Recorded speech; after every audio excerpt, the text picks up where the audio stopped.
Vous êtes dans ce live de 12h30 et nous allons parler d'un sujet qui, je vois, fait réagir un petit peu dans tous les sens. Oui, ils sont fous ou le titre est un peu tapageur. Eh bien, on va voir si le titre est un peu tapageur, surtout que j'ai eu d'autres informations depuis et que non, je pense que réellement, nous avons un gros et sérieux problème à la fois avec Zelensky et les ukro-nazis autour de lui, mais aussi eh bien, le trio ou quadrige ou quatuor. Il y a 4 chevaliers de l'Apocalypse, mais en tout cas, Macron tient la tête, est-ce la mort? Et puis vous avez de toute façon Starmer dont on va parler, en particulier un peu moins. Starmer, on va surtout parler de Merth aujourd'hui. Starmer et Van der Leyen un peu moins. Merth et puis surtout Macron. Et on va savoir un petit peu ce qui se passe et on commence à essayer de comprendre les propos sibyllins tenus par Macron il y a quelques jours, comme quoi il allait et qu'il avait convaincu les Américains d'accroître la pression sur Poutine et sur la Russie. Eh bien, c'est plus ennuyeux qu'on peut l'imaginer parce que depuis, des informations sont sorties qui démontrent, et c'est ce que je vais vous expliquer en particulier dans ce live, eh bien que les choses vont mal et que Macron a vraiment franchi un cap qui est dangereux. Et ce, il y a eu cette interview exclusive à Paris Match, où il se vante d'avoir convaincu les États-Unis d'envisager une escalade des menaces contre la Russie, et ce à peu près dans les 15 jours. Et puis, cette posture, elle est relayée par Zelensky, réagissent quand même Peskov, porte-parole du Kremlin, Maria Zakharova, la porte-parole des affaires étrangères russe. Et ça coïncide avec quoi? Au défilé du 9 mai et aux menaces que n'hésite pas à faire planer Zelensky et ses sbires sur ce 9 mai. Je rappelle d'ailleurs que les équipes de géopolitique profonde seront présentes ce 9 mai sur la place rouge pour le défilé et resteront plusieurs jours. Et nous vous enverrons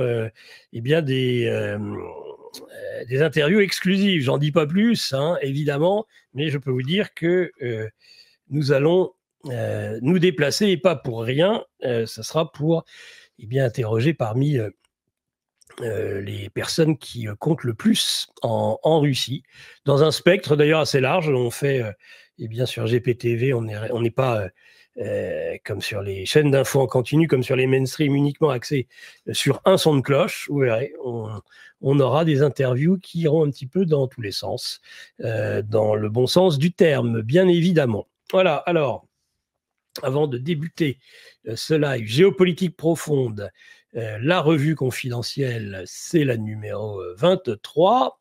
Et Macron, vous le voyez, et justement, ça tombe bien, vous voyez les avions qui prennent la direction de l'Est. Même si certains me disent, non, c'est à l'Ouest. Bon, on va voir.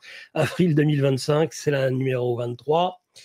Des écrivains, évidemment, des auteurs de qualité, géopolitologues, François Martin, Sylvain Ferreira, Roland Leroux, Marc-Gabriel Draghi, que j'aurai demain dans la matinale, etc., etc. Vous avez une semaine de gratuité, venez nous rejoindre, vous cliquez sur les liens en description, vous pouvez accéder ainsi à des formations en ligne en matière de décentralisation financière. Nordingo est revenu. Bonjour Nordingo. Bonjour. Je salue tout le monde, Aliénor de la Valmont, Crimboul, tous les autres pelotes de laine, évidemment, tous ceux que je connais, et j'en vois de nouveau. Joël, Nordingo qui me met même plusieurs tulipes maintenant, et un pouce. Merci. Oui, voilà, Montjoie Saint-Denis à Bala-Macronie, ça c'est, il y a ça, mais évidemment vous avez toujours le il ne faut pas avoir peur de Mike Borowski, le GPTV des plus classiques, et puis l'ensemble des autres produits dérivés. Il fait chaud, et pour les chauves de mon espèce, une bonne casquette GPT, ça peut pas faire de mal.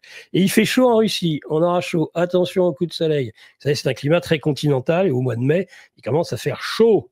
Plus chaud d'ailleurs que chez nous. Alors, il fait très froid en hiver, enfin voilà, je vous apprends rien. Bon, ce live, on va On va commencer par quoi? Bah, j'ai envie de commencer pour montrer tout de suite que non, c'est pas des, clics faciles pour, essayer d'obtenir, des likes ou pour obtenir des vues et c'est pas une vue de l'esprit, mais loin s'en faut. Au début, je vous cache pas que quand j'avais tout hein, on s'apprêtait à sourire, on en a même parlé, souri ce matin avec le général de Lavarde. Les rodomontades de Macron, ça a plutôt tendance à nous faire rire. Il faut bien le dire. Et donc, on va commencer par les coulisses de la rencontre entre Trump, Zelensky et Macron au Vatican.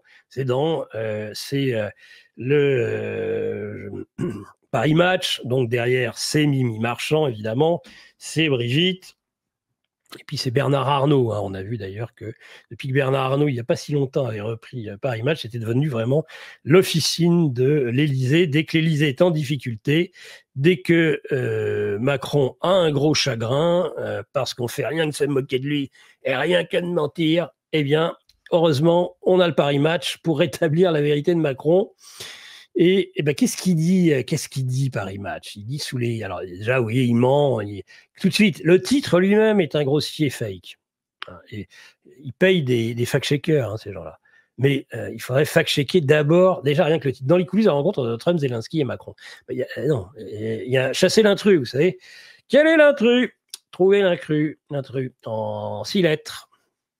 Macron, voilà, dans les coulisses de la rencontre entre Trump et Zelensky au Vatican, oui, mais pas Macron. Il n'y était pas. Il y a 2 chaises. La 3e chaise, alors là, on la voit pas. Plus, ils font des bons plans de coupe. Vous avez vu déjà, qu'est-ce que ça m'est fait rire de voir Macron, qui fait pas 1,70 m, 2 fois plus grand que Trump. Sur une photo où on les voit tous les 4. Donc, on est vraiment, je pense que il semblerait donc que le Kim Jong-il a reconnu qu'il y avait des Coréens du Nord dans l'oblast de Koursk. Mais alors là, je pense que quand il voit les photos et un article comme celui-ci, un si bel article de propagande à la dévotion de Macron, Paris Match, je pense que Kim Jong-il convoque immédiatement son ministre de l'Information et dit « Envoyez-moi quelques stagiaires » parce qu'alors ils sont vraiment trop forts. La propagande française, c'est probablement la meilleure du monde aujourd'hui. Je confirme. Et alors là, donc, on va se marrer.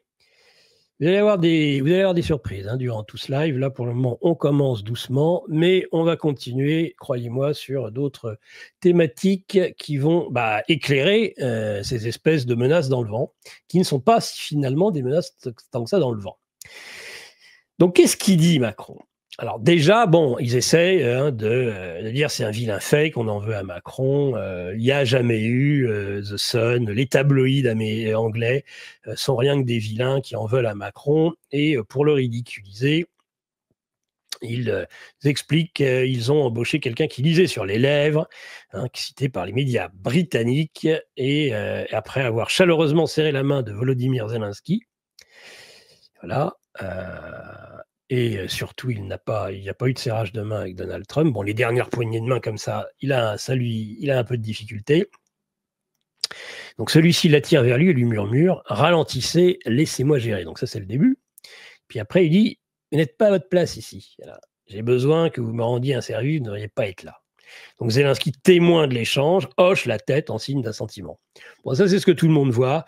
Donc, on va mettre des conditionnels et puis on va dire c'est pas ça du tout. Et on va laisser la parole, évidemment, au service de l'Élysée qui explique mais non, vous n'avez rien compris. Je vous la fais vite parce qu'on l'a déjà raconté au moins depuis le début de la semaine. C'est la suite qui va être très intéressante. Donc, je vous termine ça très vite déjà, en disant bon, c'est un interprète, voilà pourquoi. Alors que, contre toutes les évidences, lorsqu'il y a eu le clash à la Maison-Blanche, je vous rappelle qu'il n'y avait pas d'interprète. Autant il y a eu des interprètes entre Macron et Trump, votre wonderful wife, ça, voilà, il avait compris, je pense, Macron. Mais par contre, entre Zelensky, Vance et Trump, le son of a bitch, il sait le dire, Zelensky. Il n'a pas besoin de traducteur pour s'exprimer, pour parler à Trump. Donc c'est du pipeau. L'autre avait rajouté la 3e chaise, et puis, on lui a expliqué que non, c'était pas nécessaire. Voilà. Donc l'humiliation est suprême, surtout qu'on peut imaginer que c'était lui qui était à l'origine, quand même. C'est ce qu'on voyait avec François Martin ce matin. Donc, mais il embraye Macron, évidemment, il ne s'arrête pas là. Et il explique que Trump s'est senti trahi, que les dernières attaques russes étaient particulièrement dégoûtantes et que donc il était très fâché, Trump, contre Poutine. Lendemain ou surlendemain, un journaliste dans son bureau, dans le bureau ovale, lui demande « Mais est-ce que vous avez confiance en Poutine ?» Trump dit « Oui, j'ai confiance ». 2 jours après Alors vous allez me dire, Trump ne dit pas la même chose d'un jour à l'autre. Enfin, 2 jours après l'entrevue et ce que prétend Macron, il dit l'inverse à un journaliste et c'est sourcé. Alors que Macron, ce n'est jamais que les propos rapportés. Là, vous avez Trump qui dit oui et qui après admoneste d'ailleurs le journaliste. Par contre, vous savez, je n'ai absolument pas confiance en vous parce que j'ai pas confiance en grand monde, surtout les journalistes. Voilà ce que dit Trump. Bon, faut le savoir quand même. L'ambiance est bonne, hein. Et alors, là où ça va plus loin, c'est que toujours cette fois-ci vraiment dans l'entretien de Paris Match, Macron dit « Le président français a estimé avoir convaincu les Américains de la possibilité d'une escalade des menaces et potentiellement des sanctions contre le Kremlin. Les 15 prochains jours vont être clés pour essayer de mettre en œuvre ce cessez-le-feu. » Alors, escalade des menaces, ça commence à poser des questions quand même, à interroger. Qu'est-ce qu'il veut dire par là? Il dit escalade. Dans cet article, comme dans tous les articles actuellement, comme dans toutes les interviews, Macron parle évidemment toujours de dissuasion. Il n'y assortit pas toujours le mot nucléaire, mais parfois c'est le cas. Qu'est-ce qu'il veut dire là, Macron? Est-ce qu'on pourrait savoir? Eh bien, parce que tout de même, si on lit, par exemple, maintenant quelqu'un d'autre qui tient des propos, alors c'est bonnet blanc et blanc bonnet, Macron et Merz, le futur chancelier allemand, bon, bah, c'est pareil.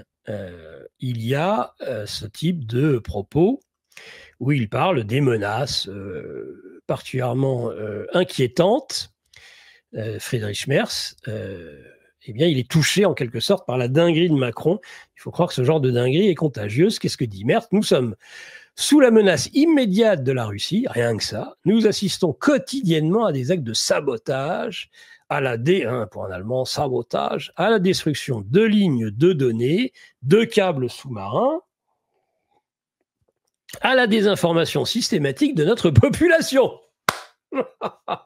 Il a le sens de l'humour, Merz. La désinformation vient donc des Russes. C'est LCI, CNews, BFM, TF1, France 2, l'ensemble des médias écrits, l'ensemble des médias radio désinforment pour le compte de Macron. Bien sûr, hein, et c'est pareil en Allemagne. Évidemment, nous sommes terriblement manipulés par les Russes. Bon, c'est une blague. Il n'y a même plus de médias russes. Ils sont interdits en Europe. Il n'y a plus de Sputnik, il n'y a plus de RT. Donc, évidemment, c'est grossier et c'est grotesque. Pardon, monsieur, je suis confus, j'ai garé mon briquet. On a aussi tendance à jouer avec le feu. Google, qui est une création de la CIA. L'équipe de Géopolitique Profonde vous donne le meilleur de l'actualité brûlante. Mais en échange, on veut un geste de votre part. Merci de ce geste d'amour, on vous le rendra. Ravi.